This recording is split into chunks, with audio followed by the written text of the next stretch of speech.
अस्सलाम वालेकुम, hello and welcome to our special transmission for PSL season 10। और season 10 में आज जो मुकाबला है वो है क्वालिफायर 2 और वो है लाहौर कलंदर और इस्लामाबाद यूनाइटेड के दरमियान। और ऑब्वियसली इस पर बात होगी, लेकिन अफसोस की बात यह है कि कराची किंग वो टीम जो कि फाइनल के लिए बड़ी स्ट्रांग उम्मीदवार लग रही थी, उनका काम अब तमाम हो गया है, वो इवेंट से बाहर हो गए हैं। लाहौर कलंदर खूब सारी गलतियां करने के बावजूद भी कल का मैच जीतने में कामयाब हुई। तफसीलात आपको दिखाते हैं इस रिपोर्ट में।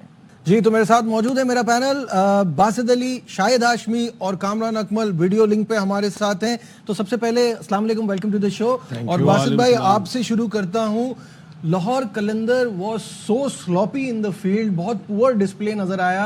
उन्होंने 4 नो बॉलें कराई, जिनमें से 3 पे फ्री हिट पे बाउंड्री भी लगी, बेपनाह कैचेस छोड़े, टू बी एग्जैक्ट 3 तो खाली डेविड वार्नर के छोड़े। उसके बावजूद दे मैनेज टू विन। तो इसका मतलब है कि हमने कुछ ज्यादा गलतियां की हैं। फिर ये जो आपने बात बोली, इसका तो यही मतलब है कि कराची और ज़्यादा ख़राब खेला है कि 70 पे 1 आउट 6 ओवर में, उसके बाद मुश्किल से 190 रन बनाए। बिल्कुल ऐसी है। टूर्नामेंट के पहले मैच से स्ट्रगल कर रहा है कराची नंबर 4 पे। बिल्कुल चले जा रहा है। सात बेग नाम है जी, बच्चे का। साथ जब ड्राफ्टिंग हुई थी, क्या ये था उस प्लेयर्स में? नहीं, बाद में आया ना जी।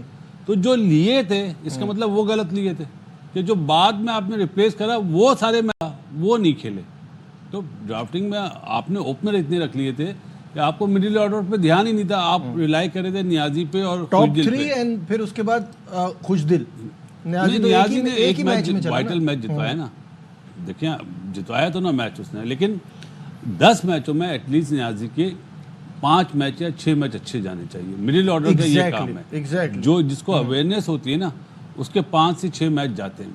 जो कराची किंग की पोजीशन थी ना मिडिल ऑर्डर में, 234 रन चेस करने वाले में नहीं, जहाँ पे 142 पे हम नहीं बना पाए या 200 रन का टारगेट बनाना था, वहाँ पे हमें चाहिए था एक प्लेयर ऐसा जो शोएब मलिक टाइप का हो, जिसको अवेयरनेस हो, सिंगल डबल की लंबा खेल जाए।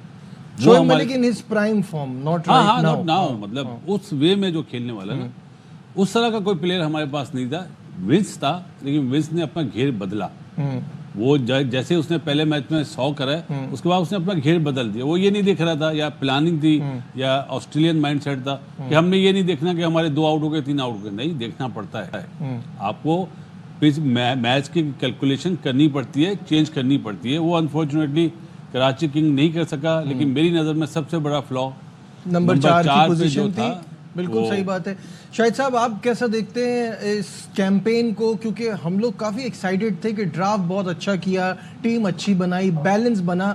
ठीक है, बासित भाई का पॉइंट बिल्कुल जेन्युइन है कि ओपनर ज़्यादा भर लिए थे, मिडिल ऑर्डर पे इतना ध्यान नहीं था, बट टॉप 3 इतने स्ट्रांग थे कि ऐसी प्रॉब्लम हो भी नहीं रही थी, संभाल रहे थे। आप क्या सोचते हैं? यही तो टॉप 3 तो पाकिस्तान की टीम का भी मसला होता था ना कि पूरे ओवर वही खेल जाते थे और फिर मिडिल ऑर्डर हमेशा वीक रही। ओवरऑल पूरी कैंपेन वार्नर ने सिर्फ 2 लफ्जों में डिफाइन कर दी, एब्स एंड फ्लो। कभी ऊपर होते थे, कभी नीचे होते थे, और हम अक्कड़ बक्कड़ बम्बे बो खेल रहे थे कि एक जीतते एक हारते, एक जीतते एक हारते। कल तो आपको 22 ओवर खेलने को मिले, 8 वाइट बॉल्स और 4 नो बॉल्स, यानी 2 एक्स्ट्रा ओवर आपने खेले। उसके बावजूद आपने सिर्फ 190 बनाया। आपको तो 200 क्रॉस करना चाहिए था, और बार बार आप ये कह रहे थे कि 200 वाली पिच है या 200 वाली। फिर आप देखिए कितने तो चौके ऐसे लगे जो बिला वजह के लगे ना। और आपने पूरी कैंपेन में अपना रेगुलर स्पिनर खिलाया ही नहीं। आप कह रहे थे मामून ढूंढ के लाए, एक्स्ट्रॉर्डनरी टैलेंट है, बड़ा एक्स फैक्टर होगा, उसको एक मैच नहीं मिला। जाहिद महमूद आपने बिठा के रखा, right arm leg spinner. T20 में तो स्पिनर्स पूरी दुनिया में स्पिनर्स छाए हुए होते हैं। आपने पूरी कैंपेन में रेगुलर स्पिनर ही नहीं खिलाया, और आपने कल 15-20 रन शॉट बनाए। कराची किंग्स टाइटल उस दिन हार गया था जब 19 मई को टॉस जीत के इस्लामाबाद यूनाइटेड के खिलाफ पहले बॉलिंग कर ली। 19 मई को फिनिश हो गई थी मेरे हिसाब से कैंपेन। ठीक है कामरान, जो हम बात कर रहे हैं कि लाहौर कलंदर ने खूब सारी गलतियां की, लेकिन फिर भी कराची जो है वो उसका फ़ायदा ऐसे नहीं उठा पाया। बासित भाई ने भी कहा पावर प्ले की पोजीशन देखें, एंड में जाके आप बना रहे हैं 190, यहाँ कम से कम 25 रन शॉर्ट था कराची। क्या लगता है आपको? बिल्कुल नजीब भाई, 25 रन शॉर्ट थे, और जो ज़्यादा गलतियां करता है वही हारता है। और लाहौर से ज़्यादा गलतियां कराची ने की हैं, चाहे वो बैटिंग में हो, इतना ज़बरदस्त पावर प्ले यूटिलाइज कर लिया, 70 रन बन गए हैं। उसके बाद पावर प्ले जो मोमेंटम मिला उसको कंटिन्यू रख नहीं सके, पार्टनरशिप नहीं लग सकी। वार्नर के साथ कोई खड़ा हुआ ही नहीं है कि मैं बस उस स्ट्राइक रोटेट करूं, क्योंकि वार्नर ऐसा प्लेयर था वो किसी भी ओवर में अपने पे उसको इतनी एबिलिटी है और प्लेयर भी बहुत बड़ा है कि वो 15-20 रन आराम से कर सकता है, लेकिन वहाँ पे पार्टनरशिप लगानी बहुत ज़रूरी थी। यही वजह रही है कि कराची की टीम जीत नहीं सकी और ये टीम हारने वाली नहीं थी मेरी नज़र में। सारा प्रेशर लाहौर की टीम पे था। आपको पता है उनके ओवरसीज प्लेयर्स वो नहीं थे जो मैच विनर, जिस टीम में Darren Mitchell, Sam Billings, Sikandar Raza निकल जाए तो उस टीम का क्या हाल होगा।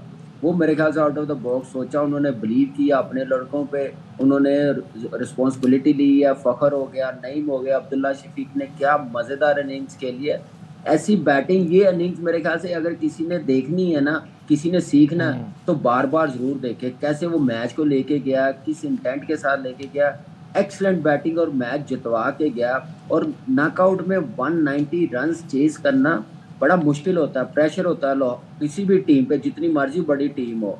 आप देखें कि लाहौर ने क्या ज़बरदस्त मैच जीता, और क्रिकेट बैटिंग में सिर्फ वो जीते हैं, ना बॉलिंग में जीते हैं ना बैटिंग में, सिर्फ अपनी बैटिंग की वजह से वो चेज़ किया और मैच वो जीते हैं। Excellent performance. कराची ने बहुत सी गलतियां की हैं, बॉलिंग में देख लें, फील्डिंग में देख लें, बैटिंग में देख लें। आफ्टर 6 ओवर्स वो मोमेंटम लेके नहीं चले जो उनको लेके जाना चाहिए था, जहाँ पे 220-230 रन आराम से होते थे।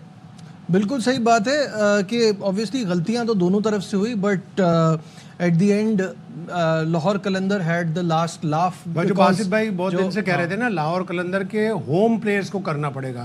तो कल जो अब्दुल्ला शफीक ने इनिंग्स खेली, this is his real potential, ये उसका रियल पोटेंशियल है। बसा औकात अब्दुल्ला शफीक को भी पता नहीं होता कि मेरा कितना टैलेंट है।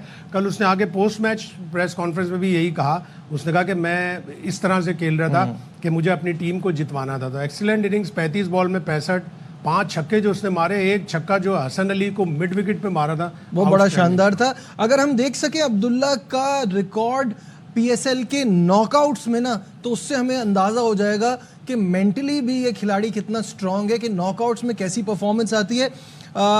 लाहौर का इस्लामाबाद के खिलाफ एलिमिनेटर 2 इन 2022, वहाँ इन्होंने 52 रन की बड़ी ज़बरदस्त इनिंग खेली। लाहौर मुल्तान का फाइनल 2023, वहाँ 65 रन की बड़ी शानदार इनिंग खेली। कल कराची के खिलाफ एलिमिनेटर 1 में भी 65 रन की बड़ी शानदार इनिंग खेली। पीएसएल के 37 मैचेस में 29 की एवरेज है, 141 का स्ट्राइक रेट है और 850 हैं। बासित भाई, आपको याद है मैंने आपसे एक सवाल पूछा था कि इस खिलाड़ी के पास सारे शॉट्स हैं, कल भी हम देख रहे थे तो देखने में मजा आ रहा था। तो अब तक ये इंटरनेशनल में स्टार कैसे नहीं?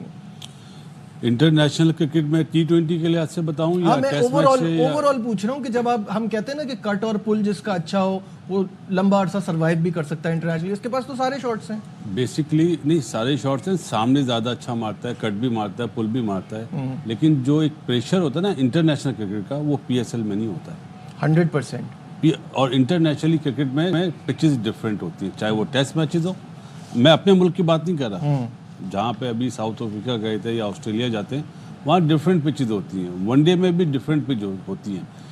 जिस तरह वो कल खेला है, इस तरह तो उसको शुरू में खेलना चाहिए था, जब वो अंडर-19 खेल के पाकिस्तान टीम में आया था, पीछे रह गया। मंसूर अख्तर एक प्लेयर थे हमारे, वो डोमेस्टिक में बहुत परफॉर्म करते थे, जहाँ इंटरनेशनली मैच आए वो आउट हो जाते थे, और बहुत से नाम है। तो अब इस अब्दुल्ला शफीक पे अभी बात करें, मेरा ख्याल है कि इसको इंटरनेशनल में चांस मिले हैं, ये तो नहीं कि नहीं मिले। उस तरह जिस तरह का वो प्लेयर बोला जाता है, बताया जाता है, सब उसके बारे में बात करते हैं, उस तरह की परफॉर्मेंस नहीं करी। कराची किंग की हम बात कर रहे हैं, 2 मैचों में 2 गलतियां करी हैं मेजर। नबी से बॉल नहीं कराए 251 वाले मैच में, कल खुशदिल शाह से बॉल नहीं कराया। तो ये मुझे समझ में नहीं आता, ये मैचअप की जो बीमारी लगाई है ना, ये मैं बताता हूँ, ये वो लोग हैं जिन्होंने कभी बैट हाथ में नहीं पकड़ा। अल्लाह ताला ने इन्हें जॉब्स दी हुई हैं कि हम ये मैचअप कर लें। दुनिया में बोला जाता है ना, तो दुनिया में जो क्रिकेटर्स हैं वो मैचअप करते हैं, वो विन फैक्टर भी साथ रखते हैं कि विन फैक्टर का है, कहाँ से लेफ्ट आर्म बॉलर कामयाब होगा, कहाँ से नहीं होगा। तो ये मैचअप जो हमारे मुल्क में ना, ये मैं हाथ जोड़ता हूँ, इनसे आप खामोशी से इनकी छुट्टी करें, अभी वरना तबाह कर अभी देंगे। इंग्लैंड ने अपने दोनों डाटा एनालिस्ट को हटा दिया अपनी टीम से। ब्रेंडन मैकुलम ने कहा कि अपने प्लेयर जो हैं अपना डाटा, अपनी असेसमेंट खुद करें और वो खुद अच्छी करेंगे और अक्सर डाटा को चैलेंज करें। अगर ये लिख दिया डाटा में कि left arm spinner left handed batsman को बॉलिंग नहीं कराएगा, तो ये लेफ्ट आर्म स्पिनर की क्वालिटी होगी कि वो आए और उस डाटा को गलत प्रूव करे। सही बात है, बिल्कुल सही है। अच्छा, वही बात जो अभी बासित भाई ने की ना कि कल जो है वो खुशदिल से बॉल नहीं कराई, उससे पहले मैच में नबी से बॉल नहीं कराई। मैं वही कह रहा हूँ कि गलतियां अगर देखें तो लाहौर भी वैसे ही कर रहा है। जब नईम को आपने ट्राई किया और वो कितना ज़बरदस्त आपके लिए साबित हो गया, उसके बाद आपने शाकिब ने एक ओवर में 4 रन दे के 1 विकेट ली भी, उससे ओवर नहीं कराया। ओवरऑल यही कर रहे हैं। ओवरऑल इस पीएसएल में देखा कि ज्यादातर लोगों का डिपेंडेंस फास्ट बॉलर्स पे रहा। पिशावर जल्मी अपने स्पिनर रख के ले गई और अब घर ले गई, वहां पे अब नेट्स में खिलाएंगे। और इसी तरह कराची किंग्स ने पूरा वक्त अपने 2 स्पिनर्स रखे, एक भी मैच उन दोनों में से किसी को भी नहीं खिलाया। ये आपकी गलतियां हैं और बिल्कुल सही है, इनको सीखना। कामी भाई, इस पे आप क्या सोचते हैं? एक तो अब्दुल्ला शफीक जो हम बात कर रहे हैं कि मौके मिले बट ऐसी परफॉर्मेंस जो है ना वो वहां ट्रांसफर नहीं हो रही इंटरनेशनल में, और दूसरा ये जो मैचअप की वजह से गलतियां कर रहे हैं, स्पिनर को यूज नहीं कर रहे अच्छी परफॉर्मेंस होने के बावजूद भी, क्या कहेंगे? देखिए बिल्कुल ऐसे ही है। अब्दुल्ला शफीक को ठीक ठाक चांस मिला है और ये मेरे ख्याल से ये उसका गिला कभी भी नहीं होगा कि मुझे मौका नहीं मिला, फिर चांस नहीं मिला, और बड़ी ज़बरदस्त अपॉर्चुनिटी मिलती रही है। लेकिन टेस्ट मैचेस में हमने देखा कि उसने परफॉर्म किया।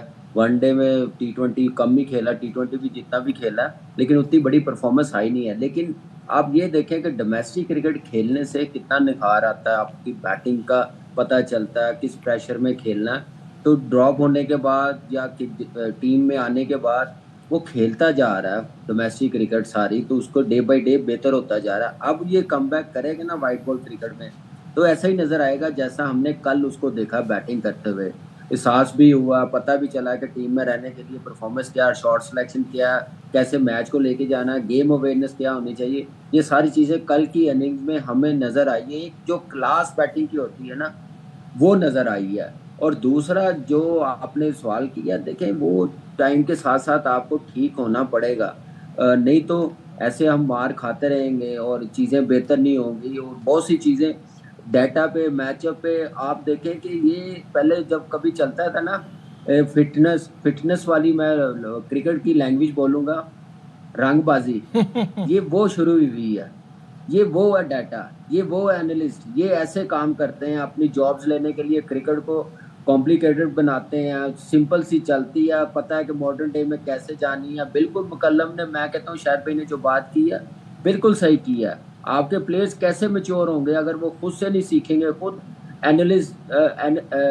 एनालिसिस नहीं करेंगे कि हमने कैसे लेके जाना है, कैसे ऊपर जाना है, तो वो चीज़ें होंगी तो बेहतर होगा ना। तो ये प्लेयर्स पे खुद पे होता है कि उसने अपना वर्क एथिक्स कैसे लेके चलना है, मैच को कैसे लेके चलना है, ये सारी चीज़ें उनका काम है। वो प्रोफेशनल है, हम लोग प्रोफेशनल है, हम लोगों ने लेके जाना है, तो फिर ही जाके चीज़ें बेहतर होंगी, प्लेयर्स बनेंगे, मैच्योरिटी लेवल बेहतर होगा और प्रेशर में खेलने का पता चलेगा कि कैसे चलता है। देखिए 3 एस्पेक्ट होते हैं ना किसी भी प्लेयर के, टेक्निकल, टैक्टिकल और मेंटल। टेक्निकल बहुत साउंड है अब्दुल्ला शफीक, टेक्निकल साउंड है, टैक्टिकल उसको इतना ज़्यादा नहीं पता, और जो मेंटल है वो मेंटल उसका बहुत ही वीक है। कल उसने पोस्ट मैच प्रेस कॉन्फ्रेंस में बड़ी इंटरेस्टिंग बात की। मैं देख रहा था कि कहीं जहां मुझे स्लो करना है गेम, जहां मुझे फास्ट करना है, वो मैं स्लो तो T20 में करना ही नहीं है। आपको उसको बताना पड़ेगा, उसको समझाना पड़ेगा कि आपने T20 में स्लो कभी भी नहीं करना। इसने world cup, ODI world cup में बेहतरीन सेंचुरी बनाई श्रीलंका के खिलाफ, तो मैंने ये सोचा कि यार अब तो ये ज़बरदस्त फॉर्म में। लेकिन जहां पे प्रेशर गेम आया ऑस्ट्रेलिया वाला, जहां पे प्रेशर गेम आया साउथ अफ्रीका वाला, अफगानिस्तान वाला, वहां ये नहीं चल सका। और इसी तरह टेस्ट क्रिकेट में इसका एक डबल 100 है श्रीलंका में स्पिनिंग कंडीशन में, 100 है जहां पाकिस्तान ने 340 रन चेस किया, हाईएस्ट चेस पाकिस्तान का, तकरीबन सेकंड हाईएस्ट चेस, और उसके बाद फिर ये पीछे चला गया। इसका मतलब है उसको यहां से कोई प्रॉब्लम है। बिल्कुल सही। जो मेंटली जो अभी बासित ने कहा ना कि वो उस तरह का प्रेशर नहीं होता ना जो PSL में, वैसा प्रेशर तो नहीं है जो इंटरनेशनल में है भाई। इजाजत एक वाकया, जावेद भाई, ग्रेट जावेद मियांदाद, उनसे ज़्यादा मेरे ख्याल से क्रिकेट कोई नहीं जानता। कज़ाफी स्टेडियम में नेट लगा था, एक बैट्समैन बड़ी जोर से ड्राइव मारा था, तो कप्तान साहब ने बोला जावेद देख कितना अच्छा खेला है। तो जावेद भाई ने पता क्या बोला, आकिब जावेद की मुझसे ज़रा बड़ी करवा दो फिर देखना। मतलब ये वो जुमला मर्व ह्यूज यार, मैं समझ गया बिल्कुल। तो ये वो है कि इंटरनेशनल प्रेशर बर्दाश्त नहीं करते। हाँ थे ऐसे प्लेयर, ये नहीं 80s में भी थे, 90s में भी थे। मैं अभी अब्दुल्ला शफीक की बात नहीं कर रहा, हमारे टाइम में भी थे। तो लोग उनकी चिड़ बना देते हैं, वो देखो मर्व ह्यूज आ रहा है, बचना भाई। हाँ। और सईद अनवर को बोला जाता था, वो बोलता मैं उतने लंबे छक्के मारूंगा, और मारता था वो। जाहिर है मेंटली स्ट्रांग उसके था। कल के एक दो शॉट्स ऐसे लगा जैसे अर्ली स्टेजेस का रोहित शर्मा जो उसने पुल मारा था हसन अली को फास्ट बॉल पे, लेकिन अगर मेंटली स्ट्रांग होगा तो रोहित शर्मा तो तभी होगा। जब हम बात कर रहे हैं मेंटली स्ट्रांग होने की और प्रेशर हैंडल करने की, तो एक प्लेयर को मेंटली बड़ा डाउन किया गया कामरान, और वो थे अब्बास आफरीदी। जाहिर है जब इस तरह की परफॉर्मेंस के बाद उनका टीम में नाम नहीं आएगा, तो कल वो दिख रहा था उनकी बॉलिंग में, क्या कहेंगे? देखिए बिल्कुल ऐसे ही है, और कल जो बात बासित भाई ने रात को की थी वो बिल्कुल सही की थी। देखिए एक परफॉर्मर हो ना, उसको मौका ना मिले, वो मेंटली बड़ा डाउन जाता है, और ये नेचर है हर क्रिकेटर की कि उसको उसकी मेहनत का फल ना मिले तो फिर प्रॉब्लम होती है। उसकी परफॉर्मेंस पे आता है, बॉडी लैंग्वेज पे आता है, अप्रोच पे आता है, वो सारी चीज़ें कल अब्बास अफरीदी की बॉलिंग में नज़र आया। उसका नुकसान कराची किंग को हुआ। या ये प्ले ऑफ, ये मैच देख लेते फिर टीम अनाउंस कर लेते तो ज़्यादा बेहतर होना था, लेकिन ज्यादती है। अब्बास अफरीदी के साथ बड़ा ज़बरदस्त लड़का है, मेहनती बहुत है, बैटिंग भी साथ साथ अपनी बेहतर करता जा रहा है। उसके साथ सुफियान है, बार बार हम कह रहे हैं सुफियान और अब्बास अफरीदी किसी तरीके से ड्रॉप नहीं होते थे। उसके साथ अगर आपने ये टीम वो आ रही है यार, अभी देखिए यूएई से वो सीरीज हार के आ रही है, तो आप टीम अपनी क्या अनाउंस करें? यहाँ पे क्या खुरम शहजाद को नहीं अनाउंस कर सकते थे? उसको नहीं खिला सकते थे? क्या फर्क पड़ जाएगा? हारिस रऊफ को एक सीरीज रेस्ट करवा देंगे, नसीम शाह को करवा देंगे एक और सीरीज, जहां आपने बाबर और रजवान और शाहीन को रेस्ट करवाया, इनको भी रेस्ट करवा देते। यासिर खान है, फखर को रेस्ट करवा देते। वो तो ऑटोमेटिक ये चॉइस है फखर जुमान। तो ये चीजें करने वाली हैं, ये कौन करेगा? मैंने कहा ना, ये साल हमारे लिए बड़ा अच्छा है कि आप अपने प्लेयर्स बना सकते हैं, टीम बना सकते हैं, बैकअप प्लेयर्स बना सकते हैं कि आपको आने वाले टाइम पे कोई प्रॉब्लम ना हो। सही है। फिर उसके साथ आपको डोमेस्टिक क्रिकेट और सिस्टम आप बेहतर करेंगे। लेकिन इस तरफ ध्यान कोई नहीं है। ध्यान सिर्फ ये है कि मेरा फेवरेट आ जाए, इसका फेवरेट आ जाए और टीम बना दें, और यही चलता हुआ आ रहा है, और इसका फायदा नहीं होगा, नुकसान होगा। बस भाई कामी एक और चीज भी हो रही है, मेरा कजन कहीं सिलेक्शन कमेटी से बाहर ना हो जाए, मेंटोरशिप से बाहर ना हो जाए, मेरा कजन लाजमी होना चाहिए। और जहां तक अभी अब्बास आफरीदी की बात बोली कामी ने, वो सुफियान मुकीब ने ट्वीट करा इन्नल्लाह माअ साबिरीन, बता दिया उसने सबको।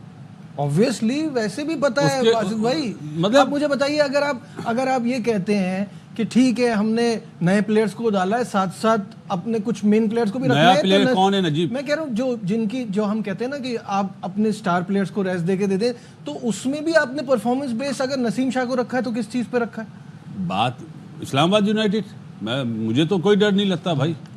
10-9.5 लड़के हैं इस्लामाबाद यूनाइटेड से। दो बेसिस थी ना, दो बेसिस थी, या तो पिछली सीरीज या पीएसएल, दोनों में कोई परफॉर्मेंस नहीं है। और अगर आप क्राइटेरिया पीएसएल को रख रहे हैं तो फिर अब्बास कैसे बैठता है इसमें? और अब्बास आफरीदी तो एक सीजन में, जिस सीजन में एहसान उल्लाह को प्लेयर ऑफ द टूर्नामेंट मिला था मुल्तान सुल्तान से, उसमें इसकी 1 विकेट ज्यादा थी, इसकी 23 थी, एहसान उल्लाह की 22 थी। एहसान उल्लाह को इससे पहले चांस मिल गया, इसको काफी अरसे तक चांस नहीं मिला जी। इसकी इकोनॉमी ज्यादा होती है, इकोनॉमी ज्यादा होती है। अरे भाई इकोनॉमी, वो एक विकेट टेकिंग बॉलर है, वो स्लॉग ओवर्स में ज्यादा विकेटें ले रहा है, और अब फिर उसको बिठा दिया। मजे की बात यह कि कल का दिन तो इतना बुरा रहा है अब्बास का, तब भी 4 ओवर में 49 है, परसों 4 ओवर में 50 नसीम। आप किसी प्लेयर को उसका राइट छीन लें, उसका सिलेक्शन ना करें तो कितना परफॉर्मेंस में नजर आया। बेसिकली अंडर 16 से हमने इसको देखा हो, ये बैट्समैन बहुत अच्छा था।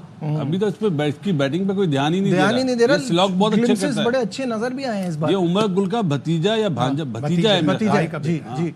यहाँ लेते एक छोटा सा ब्रेक, डिस्कशन को आगे बढ़ाएंगे, हमारे साथ रहिए।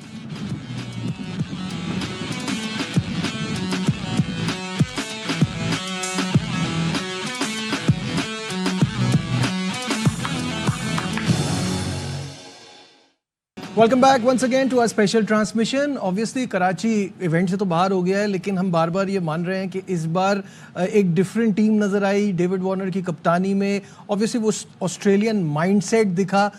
डेविड वार्नर का खुद का ये मानना है कि उनको पीएसएल में बहुत मज़ा आया, वो अगली बार भी आना चाहते हैं। उन्होंने टीम ओनर सलमान इकबाल साहब को के सपोर्ट का भी बहुत ज़्यादा शुक्रिया अदा किया। क्या कहना था उनका, आइए दिखाते हैं।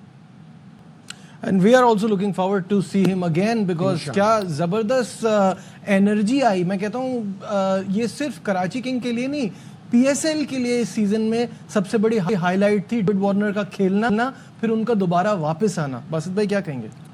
थोड़ा सा पीछे ले जाता हूँ। जब अपना वार्नर ने आईपीएल में कप्तानी करी थी ना, तो मैंने बोला यार ये क्या कर रहा है। रोज़ाना ऐसे फैसले मैं बताता था क्या कर रहा है, लेकिन यहाँ पे बिल्कुल डिफरेंट कप्तान था। उसने जो असेसमेंट करी पिचेस की, प्लेयर्स की, मेरे हिसाब से बहुत बेहतर करी, सिवाय लास्ट 2 मैचेस के। बाकी जो वार्नर को मैं समझ रहा था जब कप्तान बना था, मैंने बोला यार गए भाई लेकिन उसके बाद जो उसने कप्तानी करी है, टू गुड करी है। और देखो हम सारे नाम ले रहे हैं, हम एक नाम नहीं ले रहे नजीब, साइफर्ट, टिम साइफर्ट कोई मैच नहीं जितवा पाया। कैसा प्लेयर था। अभी न्यूजीलैंड में उसने 90 समथिंग कुछ रन करे थे, वन साइडेड मैच जितवा दिया। हमारे साथ तो सारे मैचेस उसमें 100 किया था हमारे खिलाफ। तो यहाँ पे वो कोई ऐसी इनिंग्स नहीं खेल पाया जो जिससे कराची को फायदा हो। आपके पास खुशदिल, विंस, वार्नर और एक नियाजी, इन चारों ने मैच जितवाए। हसन अली बहुत अच्छा परफॉर्म कर रहा था, अमीर हमदा अच्छा, अब्बास आफरीदी, लेकिन साइफर्ट ने कोई मैच नहीं जितवाया। एक टाइम पे शायद आपको याद है हमने कहा था कि इसको नंबर 4 ट्राई कर लें, शान से ओपन करा के, तो आपको जो 4 नंबर का जो वाला जो प्रॉब्लम है वो शायद हो सकता है, माइट भी हो जाए।